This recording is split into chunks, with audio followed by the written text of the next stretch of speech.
Shalom saudaraku, jumpa lagi dengan channel Legend of Jesus memberitakan kabar baik bagi semua orang. Saudaraku, mungkin Anda dan begitu banyak umat Kristen bertanya, mengapa Yesus dibaptis? Dia kan Tuhan, dia kan Allah, dia kan anak Allah, dia kan Mesias. Mengapa perlu dibaptis?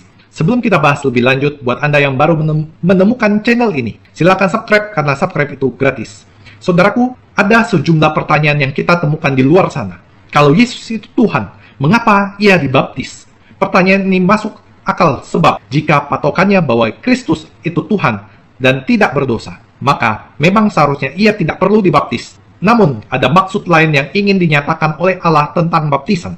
Dan karena itu, Yesus mengajukan dirinya untuk dibaptis oleh Yohanes Pembaptis. Injil Matius menceritakan bahwa ketika Yesus datang untuk dibaptis, maka Santo Yohanes Pembaptis mencegah dia. Katanya, "Akulah yang perlu dibaptis olehmu dan engkau yang datang padaku." Lalu Yesus menjawab, katanya kepadanya, "Biarlah hal itu terjadi, karena demikian sepatutnya aku menggenapkan seluruh kehendak Allah."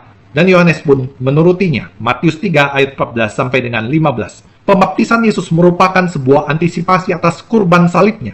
Pembaptisan Kristus bermakna penerimaan kematiannya demi dosa-dosa umat manusia. Dan suara yang berseru, "Inilah anakku yang kukasihi," merupakan rujukan antisipatif pada kebangkitan. Inilah yang menjelaskan mengapa seturut perkataannya sendiri Yesus memakai kata baptis, artinya dicelupkan atau ditenggelamkan, guna mengacu kepada kematiannya.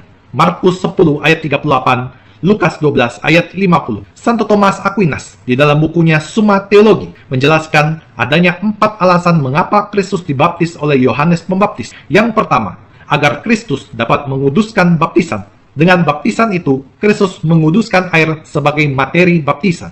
2. Menjadi cara Kristus untuk menyatakan dirinya. Rasul Yohanes menuliskan perkataan Yohanes Pembaptis, "Tetapi untuk itulah aku datang dan membaptis dengan air, supaya ia dinyatakan kepada Israel." Yohanes 1 ayat 31. 3. Dengan baptisan ini, maka orang-orang akan tahu bahwa ini adalah cara yang digunakan oleh Kristus untuk menguduskan umat Allah.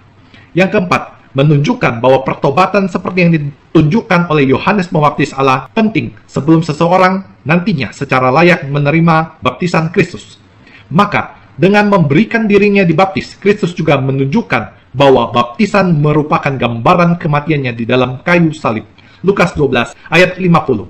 Dan kebangkitannya. Yesus mau menyatakan bahwa penyebab yang mendatangkan rahmat baptisan adalah kematiannya di kayu salib yang mendahului kebangkitannya dari mati. Maka, baptisan merupakan antisipasi dari peristiwa penyaliban, wafat dan kebangkitan Kristus. Pencelupan ke dalam air mengantisipasi kematian dan penguburannya melalui pengorbanannya di kayu salib. Kristus seolah tenggelam di dalam darahnya sendiri sebelum ia menyatakan kuasa ilahinya dengan kebangkitannya dari kematian.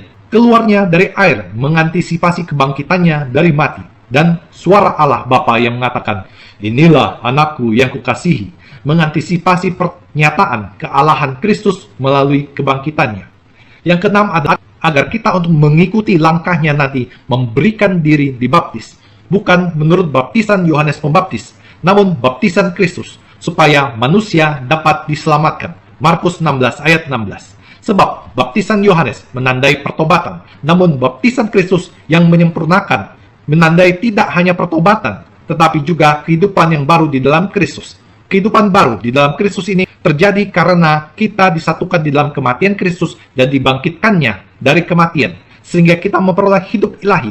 Kehidupan ilahi inilah yang menjadikan kita anak-anak angkat Allah, sebab Roh Kuduslah tinggal di dalam kita. Melalui baptisan ini, kita menerima perkataan Allah Bapa seperti yang dikatakannya kepada Kristus yang dibaptis. "Inilah anakku yang kukasihi, kepadanya lah aku berkenan." Matius 3 ayat 17. Dengan demikian, maka penting pembaptisan tidak dapat terungkap sepenuhnya sampai dilihat dalam terang salib dan kebangkitan Kristus. Sebab melalui baptisan, manusia lama kita beserta dosa-dosa kita telah dikuburkan dan ditenggelamkan bersama kurban salib Kristus, agar kita dapat menjadi manusia baru yang memperoleh hidup ilahi di dalam Kristus oleh karena kebangkitannya. Roma 6 ayat 5 sampai dengan 11. Maka rahmat sakramen baptis ini diperoleh karena jasa Kristus, yaitu ia yang telah disalibkan, wafat, bangkit, naik ke surga, demi menebus dosa-dosa kita dan membuka pintu surga bagi kita agar kita dapat memperoleh kehidupan kekal. Jadi, sakramen baptis itu ada karena peristiwa misteri Paskah Kristus, sengsara, wafat, kebangkitan, dan kenaikannya ke surga. Misteri Paskah Kristus menjadi sebab dan berjasa mendatangkan keselamatan bagi kita. Dengan dibaptis, Yesus juga menyatakan bahwa wafatnya tidak terlepas dari kebangkitannya, dan kebangkitannya tidak terlepas dari wafatnya yang mendahuluinya. Sebab keluarnya dari dalam air didahului oleh pencelupan ke dalam air. Kebangkitannya kita dari kuasa dosa didahului oleh kematian kita terhadap dosa dan juga pertobatan. Oleh karena itu, kita yang mengimani Kristus tidak boleh hanya menekankan kebangkitan Kristus tanpa pengorbanan di salib, atau sebaliknya, pengorbanan Kristus di salib tanpa kebangkitannya. Dengan dibaptis, Tuhan Yesus menunjukkan solidaritas dengan kita manusia. Ia menunjukkan kerelaan hatinya untuk menjadi sama dengan kita dalam segala sesuatu, kecuali di dalam hal dosa. Filipi 2 ayat 6 sampai dengan 7, Ibrani 4 ayat 15. Demikian saudaraku, semoga menambah pengetahuan Anda dan iman Anda semakin dikuatkan. Tuhan Yesus memberkati kita semua demi nama Bapa dan Putra dan Roh Kudus. Amin.